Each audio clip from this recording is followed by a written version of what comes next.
Alright, welcome to a special edition of Metropolis After Hours. It's the Lost edition. This is Gail, I'm Travis, and this is David, our cameraman. What's up? Yes, we coaxed him out from behind that camera finally because we wanted to talk about something that it's been such a cultural phenomenon since it came on. And I think that it bears mentioning, you know, Metropolis isn't just comics, it's also a pop culture store, and we all watch Lost, and we've all been talking about it, and certainly everybody's going to be talking about this for years to come, I think. About 15 to 20 years to come, so everyone's going to look back on this show, and depending on what kind of person you are, you're either going to love it or you're going to hate it, so... They better love it. Yeah. That was awesome. Okay, so Travis loved it, and I didn't love it. I loved every minute until the last 10. Okay, and at the last 10 minutes, I really feel like they got lazy and they just wussed out and cheesed out on the whole thing. And so I was kind of bitter about that. It was too simplistic. Like, I want more. I wanted more, like you said, sci-fi. I wanted a more sci-fi ending. And so we're all going to talk about kind of like our opinions on what we saw, on what it all means, and then you guys need to weigh in and let us know what you think, too. So, okay, so David, we all watched it together, by the way. Yeah. And, Lost Party. Yeah, Lost Party at the boss's house. So it was fun. We had sandwiches and chips and drinks And Andy. and Andy who ate the food. I like the Rice Krispie treats. I'm really sorry about the Rice Krispie treats. Yeah. But he really likes them. Yeah. So, yeah. So we all watched it together, and so David liked it a lot. He liked it more on reflection, and this is kind of how I was too. I went at the end of it last night. I went, and actually David said, well, do y'all feel a great disturbance in the force? And I said, yeah, like a billion minds all crying out at the same time because everybody was going, no. Yep. But I love the other quote from that episode. It's good. Hurley got all the best quotes. Yeah. You did.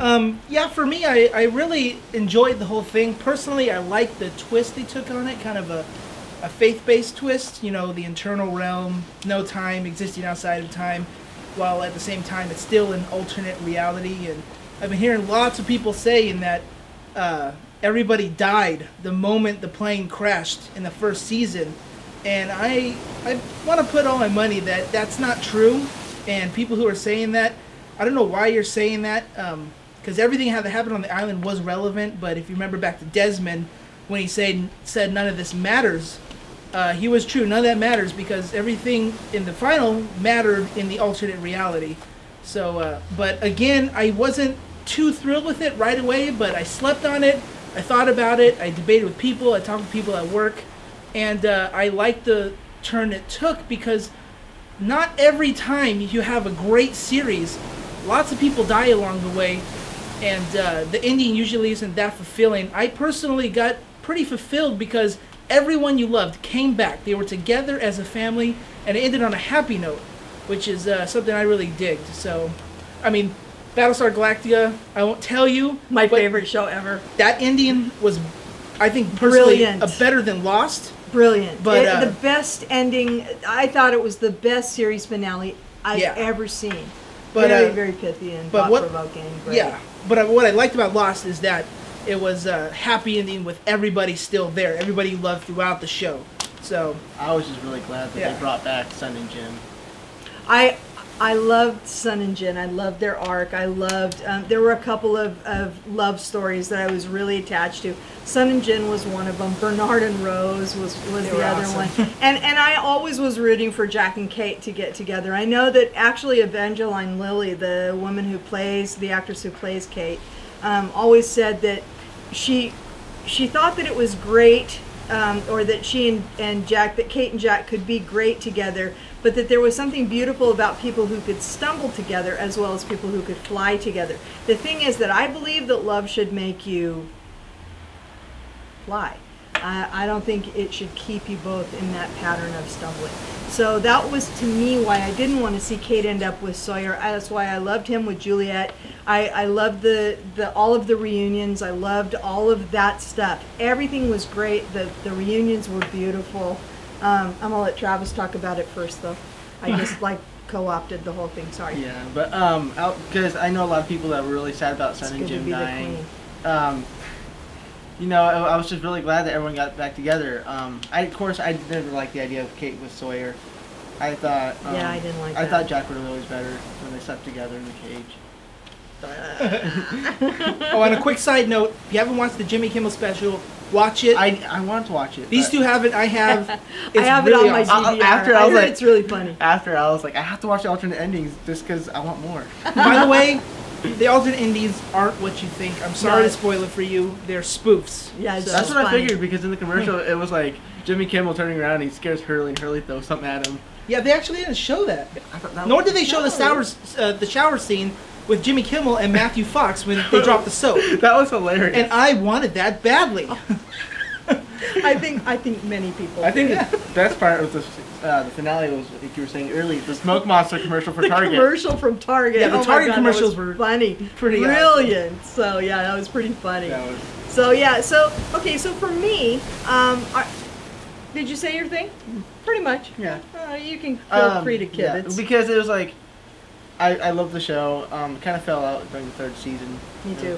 You know, the first two were awesome, and then kind of got back into it when it started getting really interesting again. Well, I came back when Brian K. Vaughan came on as one of the K. Vaughan's producers. awesome. He's awesome. Writer of Why the Last Man. best book in the and- world. Yes, one of the best Ex books Machina, ever. awesome one. Ex Machina, Isn't it? whatever they call yeah, it. I don't know, whatever.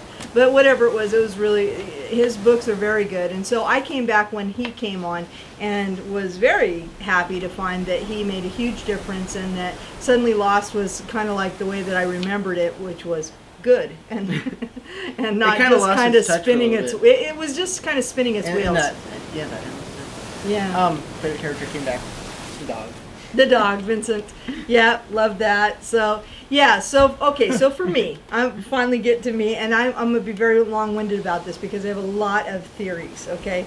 Or a lot of things that I've discussed with people and a lot of points that I want to discuss, and you guys can, you know, of course, always feel free to jump in. One of the things that I loved about the show was that there was an overarching theme of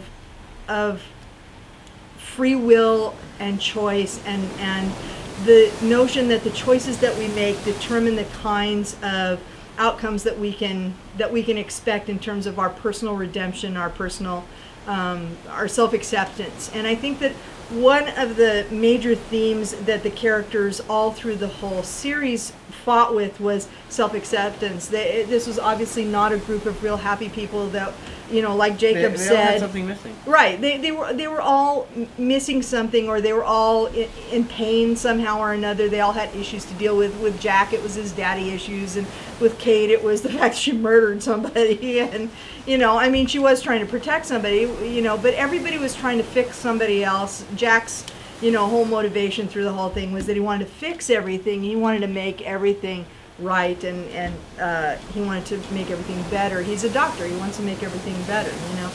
And so I like that, and I like the fact that they carried that theme through to the finale. One of the things I didn't like was the fact that they dropped a lot of stuff, the science that we talked about, that was so bitchin'.